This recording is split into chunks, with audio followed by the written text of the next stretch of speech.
بسم اللہ الرحمن الرحیم۔ ناظرین السلام علیکم، میں ہوں آپ کا میزبان صابر شاکر۔ تازہ ترین خبروں، اطلاعات اور تبصروں کے ساتھ پاکستان کے حالات و واقعات اور سیاسی صورتحال پر ایک تفصیلی نظر۔ آج ہے 28 جون اور دن ہے ہفتے کا۔ کل سپریم کورٹ کے ایک نام نہاد آئینی بینچ نے فیصلہ دیا اور یہ آئینی بینچ ایک غیر آئینی ترمیم کے نتیجے میں معرض وجود میں آیا، اور اس آئینی بینچ میں ججز کی اپوائنٹمنٹ جو ہے وہ جو ججز کمیٹی کرتی ہے اس میں بھی حکومت فیصلہ کرتی ہے، اس میں وزیر قانون، اس میں اٹارنی جنرل، حکومت کے نمائندے، اس میں پاکستان بار کونسل کے نمائندے یہ فیصلہ کرتے ہیں کہ کون سے جج اس آئینی بینچ کا حصہ ہوں گے۔ لہٰذا پک اینڈ چوز ہوتا ہے اور حکومت خود ہی فیصلہ کرتی ہے۔ اب حکومت جن ججز کو لگائے گی، کیا ان سے کوئی ایسا فیصلے کی امکان ہے کہ وہ حکومت کے خلاف فیصلہ دیں گے؟ اس لیے یہ نہ عدلیہ آزاد ہے، نہ یہ آئینی بینچ آزاد ہے، نہ اس آئینی بینچ کو آئینی بینچ کہنا درست ہے، کیونکہ 26ویں غیر آئینی ترمیم جس طریقے سے منظور کروائی گئی وہ بھی ذرا ذہن میں رکھیے گا۔ 26ویں غیر آئینی ترمیم ایک ایسی پارلیمنٹ نے منظور کی جو خود الیکشن چور ہے، مینڈیٹ چور ہے، جعلی فارم 47 کے تحت زبردستی قابض ہے، اور پھر اس جعلی پارلیمنٹ میں بھی اور ارکان کو اغوا کیا گیا، اٹھایا گیا، خریدنے کی کوشش کی گئی، خریدا گیا، اور اس کے بعد ووٹ پورے کر کے یہ سب کچھ کیا گیا، اور اس میں مولانا فضل الرحمان صاحب اگر نہ ووٹ دیتے تو 26ویں غیر آئینی ترمیم بالکل منظور نہ ہوتی۔ تو میں پہلے دن سے کہہ رہا ہوں کہ 26ویں غیر آئینی ترمیم ہو یا یہ جعلی نظام ہو، مولانا فضل الرحمان صاحب کسی بھی صورت میں وہ اس طرف نہیں آئیں گے پاکستان تحریک انصاف کے ساتھ۔ میں ایک چھوٹی سی خبر آپ کے سامنے رکھتا ہوں، پھر ذرا بات کو آگے بڑھاتے ہیں۔ یہ میرے سامنے خبر ہے 22 اپریل کی، اور آج ہے 28 جون، یعنی کہ 2 مہینے اور 6 دن پہلے کی خبر ہے۔ سینٹ ایڈوائزری کمیٹی کا اجلاس ہوتا ہے، اور اس میں چیئرمین سینٹ یوسف زاک گیلانی صاحب کے چیمبر میں سینٹ ایڈوائزری کمیٹی کا اجلاس ہوتا ہے، اور اس میں خیبر پختونخوا کی سینٹ نشستوں پر انتخابات کی قرارداد لانے کی کوشش کی جاتی ہے، تو وہ کثرت رائے سے مسترد کر دی جاتی ہے، کیونکہ ابھی تک خیبر پختونخوا میں سینٹ کا الیکشن نہیں ہوا۔ یہ غور طلب بات ہے جو کہ آپ کے سامنے میں رکھ رہا ہوں۔ اور سینٹ ایڈوائزری کمیٹی میں اپوزیشن لیڈر شبلی فراز صاحب نے یہ پیش کی، اور وزیر قانون سینیٹر اعظم نذیر تارڑ صاحب تھے، شیری رحمان صاحبہ تھیں، اور عرفان صدیقی اور دیگر ارکان تھے، اور 12 سیٹوں پر نشستوں پر انتخابات کرانے کی قرارداد پیش کی گئی، اور لیکن شرکاء کی جانب سے اس قرارداد پر بحث کی گئی، اور MWM کے سوا تمام اراکین نے، یعنی کہ مجلس وحدت المسلمین کے علاوہ باقی تمام اراکین نے قرارداد کی مخالفت کر دی، اور اس میں عوامی نیشنل پارٹی اور JUI یعنی کہ مولانا صاحب، BAP یعنی کہ بلوچستان عوامی پارٹی، باپ پارٹی، انہوں نے بھی مخالفت کی، اور انہوں نے کہا کہ سینٹ میں الیکشن نہیں ہونے چاہیے، سینٹ کے الیکشن خیبر پختونخوا والے نہیں ہونے چاہیے، اور یہ سیٹیں فل نہیں ہونی چاہیے، پہلے مخصوص نشستوں والے کیس کا انتظار کیا جائے۔ تو جب یہ ساری باتیں آ گئیں تو اس کے بعد پھر پیچھے رہ کیا گیا۔ اسی دن سمجھ جانا چاہیے تھا کہ مولانا فضل الرحمان صاحب بھی اس نظام کا حصہ ہیں،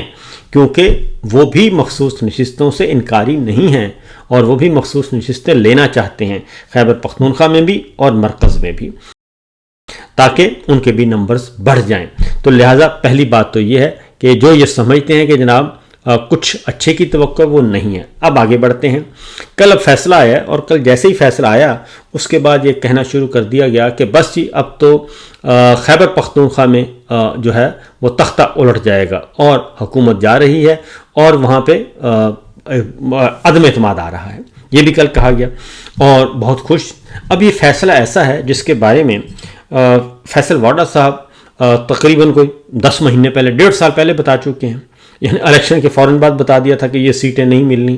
یہ فیصل واڈا صاحب نے بتا دیا تھا۔ اس کے بعد اور جو سرکار کے ساتھ جڑے ہوئے دانشور ہیں، تبصرہ نگار ہیں، اور جو نون لیگ کے ساتھ جڑے ہوئے ہیں، وہ بتا چکے تھے کہ یہ فیصلہ آئے گا، یہاں تک کہ سپریم کورٹ نے فیصلہ بھی دے دیا، جسٹس منصور علی شاہ صاحب کی سربراہی میں فیصلہ بھی آ چکا، لیکن انہوں نے کہا یہ فیصلے پہ عمل درآمد نہیں ہوگا، اور یہ نہیں ہوگا، اس کو فیصلے کو واپس ہونا ہے۔ وہی سب کچھ کل ہو گیا۔ اور ساری دنیا نے دیکھا لائیو اسٹریمنگ کے ذریعے. تو لہٰذا اس پہ پریشان ہونے کی ضرورت نہیں ہے پاکستان تحریک انصاف کو، پاکستان کے عوام کو بالکل بھی، کیونکہ یہ تو پہلے دن سے ہی پتہ ہے کہ جعلی نظام ہے اور اس کو مزید اس کو بیساکھی دینے کی کوشش کی جا رہی ہے. فار ایگزامپل ایک بوسیدہ عمارت ہے، یہ سارا نظام جو ہے بوسیدہ عمارت ہے اور فیک مینڈیٹ کی بنیاد پہ اس کو کھڑا کیا ہوا ہے. تو بوسیدہ عمارت کب تک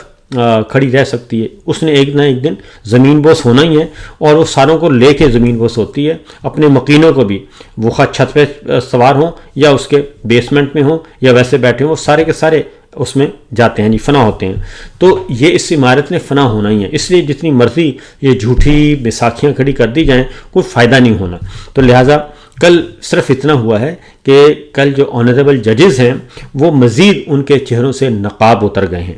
اور انہوں نے اپنی لائلٹی ثابت کر دی ہے کہ واقعی وہ ایک پرسنل پولیٹیکل ایجنڈے کے ساتھ جڑے ہوئے ہیں. وہ ججز نہیں ہیں معذرت کے ساتھ، کیونکہ ججز ہوتے تو اپنے کیے ہوئے فیصلے تبدیل نہ کرتے، نمبر 1. نمبر 2 کہ سارے اصول ماضی کے سپریم کورٹ کے عدالتی نظیروں کے سب توڑ دیے، اور انہوں نے کہا کہ جی ہم سامنے 10 کرسیاں تھیں. حامد خان صاحب نے پوچھا کہ یہ 10 جج صاحبان 13 رکنی بینچ کا فیصلہ انڈو کریں گے؟ تو انہوں نے کہا یہ 10 نہیں، یہ 12 ہیں. تو انہوں نے کہا یہ مجھے تو 10 نظر آ رہی ہیں. نہیں، آپ 12 ہی سمجھیں. اور انہوں نے کہا صلاح الدین صاحب جو گئے ہیں وہ نکل گئے ہیں، لیکن آپ انہیں سمجھیں کہ انہوں نے بھی مقدمہ سنا ہے. تو یہ اس طرح کی باتیں ہیں. تو بہرحال اس لیے جناب اب خیبر پختونخوا اسمبلی کی صورتحال میں آپ کو بتا دیتا ہوں کہ تحریک انصاف کے جی 92 ممبرز ہیں اور اپوزیشن کے 53 ہیں، 30 مخصوص نشستیں، اور اپوزیشن کو حکومت بنانے کے لیے تحریک انصاف کے مزید 20 ارکان کی ضرورت ہوگی جی. مزید 20 ارکان ہوں گے تو کہیں جا کے یہ عدم اعتماد ہو سکے گی. تو صورتحال یہ ہے کہ یہ تو پنجاب اسمبلی سے ایک بندہ نہیں توڑ سکے، اور اس کے بعد 26ویں غیر آئینی ترمیم میں پورے پارٹی سے، پی ٹی آئی کی پارلیمانی پارٹی سے کچھ 4 بندے یہ بڑے مشکل سے مینیج کر سکے تھے. اور صورتحال یہ ہے کہ نون لیگ کے جو ایم پی ایز ہیں اور نون لیگ کے ایم این ایز جو ہیں وہ پی ٹی آئی کے ساتھ رابطے میں ہیں کہ صورتحال اگر ہوتی ہے تو ہمارے لیے دروازے کھلے رکھنا، ہم اگلا الیکشن پی ٹی آئی سے لڑنا چاہتے ہیں. تو وہ تو ایکچوئل صورتحال یہ ہے کہ بالکل اپوزٹ شکل دکھا رہے ہیں. تو لہٰذا اس کی تو فکر نہ کریں. ہاں البتہ یہ جو آپس میں پی ٹی آئی لڑتی رہتی ہے اس سے ان کو نقصان ہوگا، اس کا ذرا تھوڑا سا سوچنا چاہیے. تو ایک تو جی یہ بات ہے. اگلی بات ہے، اگلی خبر جو ہے وہ ہے خاص طور پہ فیلڈ مارشل جناب عاصم منیر صاحب کے لیے، کیونکہ معاملہ یہ ہے جی کہ اس وقت صورتحال ایک تو پہلی بات تو ہے کہ ایران اسرائیل جنگ اس کا امکان ہے کہ دوبارہ ہوگی، اور ایران اسرائیل نہیں تو ایران امریکہ کے درمیان تعلقات خراب ہو رہے ہیں، اور جو کچھ طے ہوا تھا وہ چیزیں اب واپس ہو رہی ہیں. کیونکہ صورتحال یہ ہے کہ ایران نے یہ کہہ دیا ہے کہ ہم اپنا پروگرام جو ہے وہ جوہری پروگرام وہ زور شور سے شروع کر رہے ہیں. ان کی پارلیمنٹ نے قرارداد منظور کر دی ہے کہ آئی اے ای کے ساتھ مذاکرات اور معاہدہ معطل، ہم ان سے انسپیکشن نہیں کروائیں گے، ہم آزاد ہیں.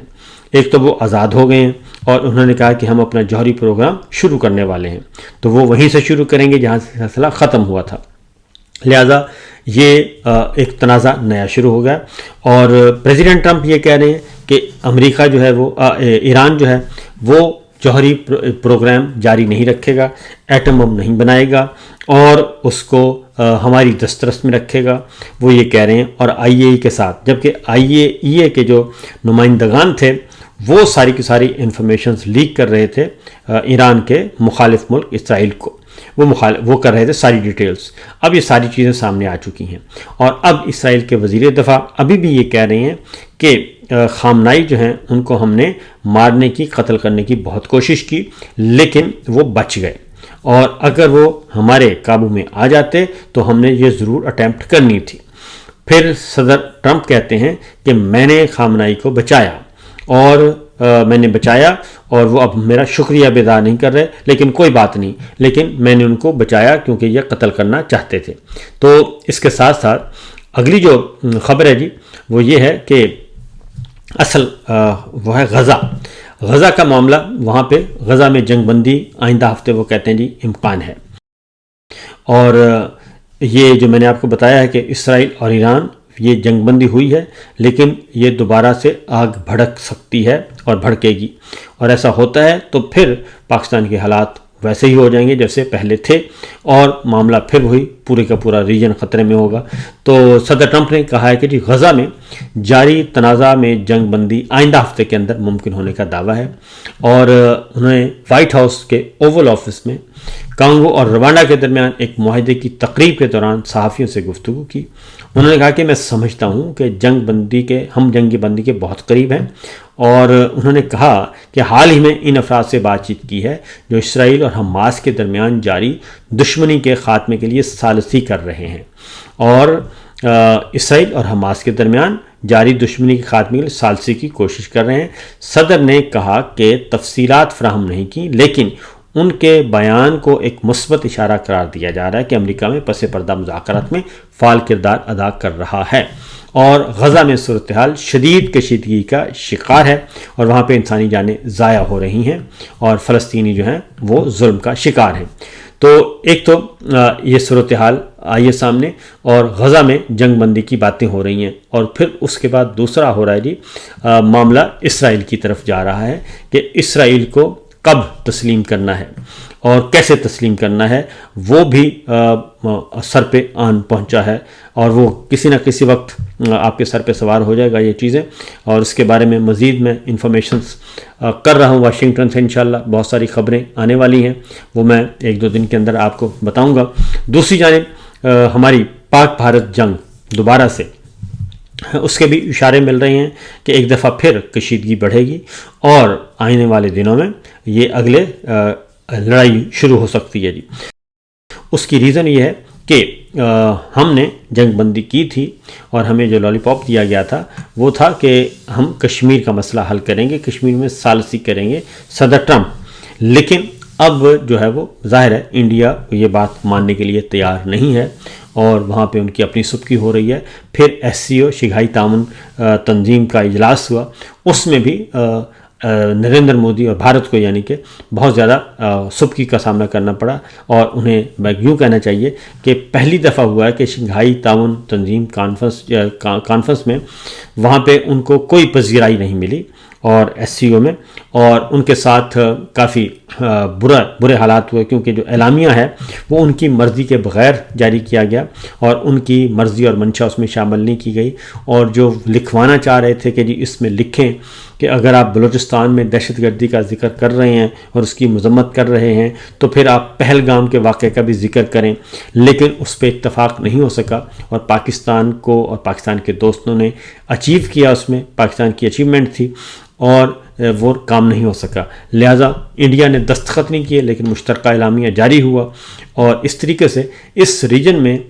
وہ آئسولیٹ ہو رہا ہے، اور پاکستان ایک بار پھر